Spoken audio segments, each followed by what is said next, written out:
Buenas tardes. Hoy vamos a hablar del proceso sensoperceptivo del sistema somatosensorial a cargo de las estudiantes María Alejandra Cerón Silva, mi persona, y Sandra Milena Ojeda Getial. Bueno, aquí vamos a definir qué es la sensopercepción, explicar que el ser humano interpreta los estímulos externos gracias a los sentidos y mencionaremos que se analizarán tacto, gusto y olfato, que es en lo que nos enfocaremos al final de la exposición. Bueno, ¿qué es la sensopercepción?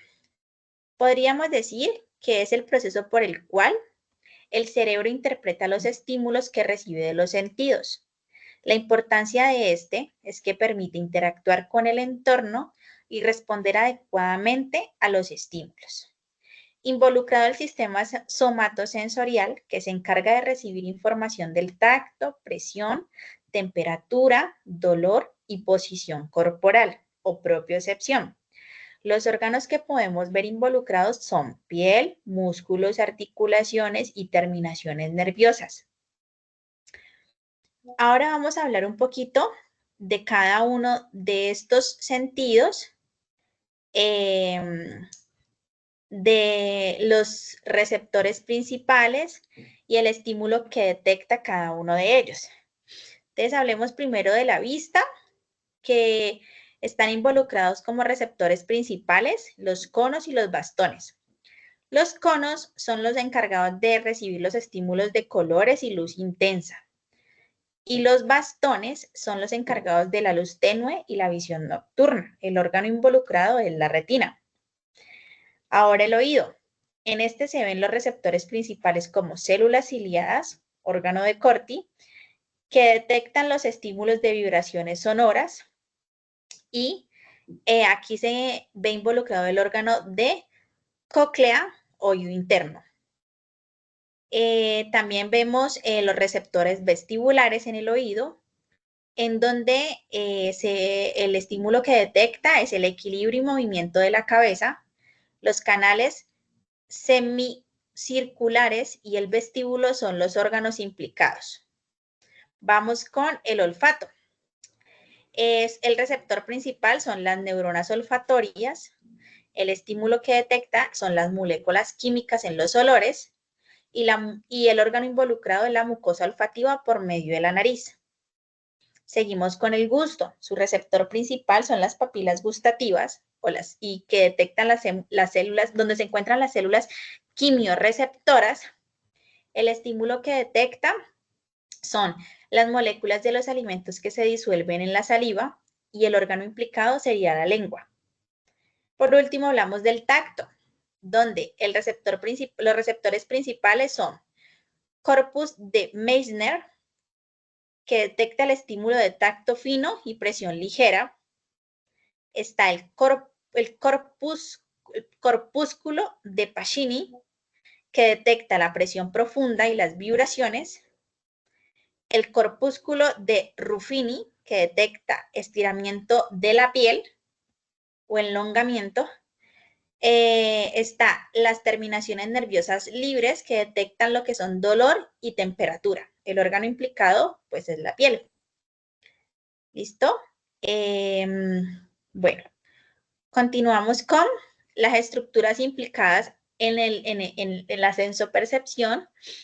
Son, en una de ellas podemos ver que son los receptores sensoriales, que son las terminaciones nerviosas en la piel y los tejidos, las vías nerviosas, que son las encargadas de transportar los impulsos al sistema nervioso central, y la corteza somatosensorial, que es la parte del cerebro, el área del cerebro, que interpreta la información que recibimos del entorno. También encontramos lo que son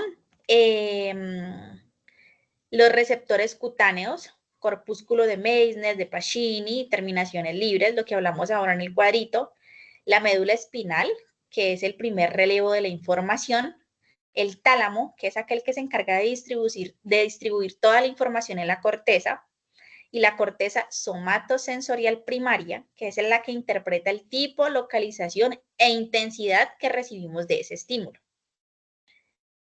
¿Qué procesos se ven involucrados en el sistema somatosensorial? Entonces, hablamos de la recepción, que es la que nos detecta los estímulos físicos. Está la transducción, que es la que se encarga de los estímulos, de que esos estímulos se conviertan en impulsos eléctricos. Está la transmisión, que es la que permite que esos estímulos, esos impulsos, viajen por las vías nerviosas hacia el cerebro. Y está la percepción, que es donde el cerebro organiza toda la información y la interpreta de acuerdo pues a lo que se ha recibido del entorno. Bueno, aquí ya vamos a hablar de los procesos sensoperceptivos como tal, que son tacto, gusto y olfato. Voy a empezar ya hablándoles del tacto. El tacto, vamos a hablar de su significado, qué pena. Este nos permite identificar texturas, presión, temperatura y dolor. Es clave para la protección del cuerpo y la interacción con el entorno. El tacto, su proceso, ¿qué elementos se ven involucrados en ese proceso? Entonces, hablamos de que son de los receptores que son terminaciones nerviosas libres, como el corpúsculo de Meissner, que es la presión, detecta la presión ligera, el de Pacini presión profunda y de Ruffini temperatura. La vía, los impulsos viajan por nervios periféricos a la médula espinal, luego al tálamo y luego a la corteza somatosensorial.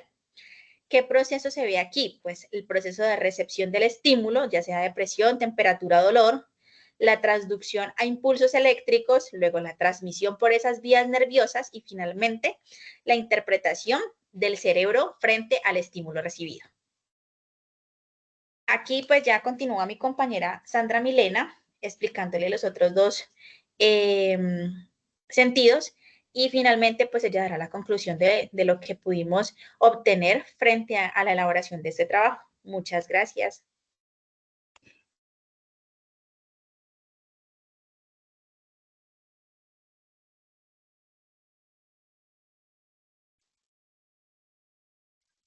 Hola, muy buenos días con todos. Mi nombre es Sandra Milena Ojeda. Hoy les voy a hablar acerca del significado del gusto. Bueno, aquí como podemos identificar algunos ejemplos. Bueno, esto nos permite identificar sustancias nutritivas o peligrosas que se relacionan con el sentido del olfato para percibir sabores más complejos, como por ejemplo lo que es el agrio, dulce, amargo, salado, lo que es un námit. O sea, cada cosa, o sea, tiene su sentido, o sea, que en partes, o sea, son más sensibles, hay cosas que se sienten más que otras. ¿Listo? Bueno, el gusto y procesos y elementos. Tenemos como receptores papilas gustativas en la lengua, paladar y faringe con células sensoriales, lo que es vía nervios craneales, bulbo, raquídeo, tálamo, corteza gustativa, en procesos lo que es las moléculas de los alimentos disueltas en saliva activan los receptores. En la generación de impulsos eléctricos, transmisiones por nervios craneales, interpretación en el cerebro, lo que es sabores, dulce, amargo, ácido y umami. En el olfato y su significado. Esto nos permite identificar sustancias en el ambiente, lo que es la comida, el humo, los químicos peligrosos se relacionan con lo que es emociones y memoria, lo que es el olfato. Bueno, olfato, procesos y elementos. Tenemos receptores, neuronas olfatorias ubicadas en la mucosa olfativa en calidad nasal. Vía nervio olfatorio, lo que es bulbo olfatorio, corteza, sin pasar siempre por el tálamo. O sea, procesos, las moléculas volátiles se disuelven en la mucosa nasal, se estimulan las neuronas olfatorias, los impulsos eléctricos viajan por el nervio olfatorio. El cerebro interpreta el tipo de olor y lo asocia a recuerdos o emociones. Bueno, como conclusión tenemos lo que los procesos sensoperceptivos del tacto, gusto, olfato. O sea, esto es muy fundamental para el ser humano, poder interactuar y adaptarse a su entorno con cada sentido. Cuenta con estructuras especializadas que captan los estímulos y transforman los impulsos eléctricos y los envían al cerebro, donde los son interpretados y se conviertan en percepciones significativas. Esta capacidad no solo permite identificar estímulos físicos como lo que es texturas, sabores, olores, sino que también cumple papel muy esencial, o sea, la supervivencia, ya que advierte que es posible peligrosos como, por ejemplo, sentir dolor, detectar alimentos en mal estado, percibir humo en el ambiente. Desde la psicología, comprender los procesos sensoperceptivos es clave para entender cómo el ser humano construye su vida a partir de la información sensorial. La percepción no es únicamente un proceso biológico, está influencia por factores, lo que es cognitivos, emociones como la atención, la memoria, las experiencias previas y el contexto cultural. Por ejemplo, un mismo olor puede ser agradable o desagradable, depende de las asociaciones de emociones que la persona haya creado en su pasado. De este modo, la psicología estudia la información sensorial, se integra con procesos mentales superiores que influyen en la conducta, las emociones y la toma de decisiones, en la síntesis del sistema senso-perceptivo de la psicología. Está estrechamente relacionados, ya que la manera que percibimos en el mundo determina cómo actuamos en el conocer, o sea, su profundidad, sus procesos que nos permite comprender, mejorar el funcionamiento del ser humano, sino que también intervenir en situaciones donde la persona está alterada, mejorando así la calidad de vida de las personas. Muchas gracias.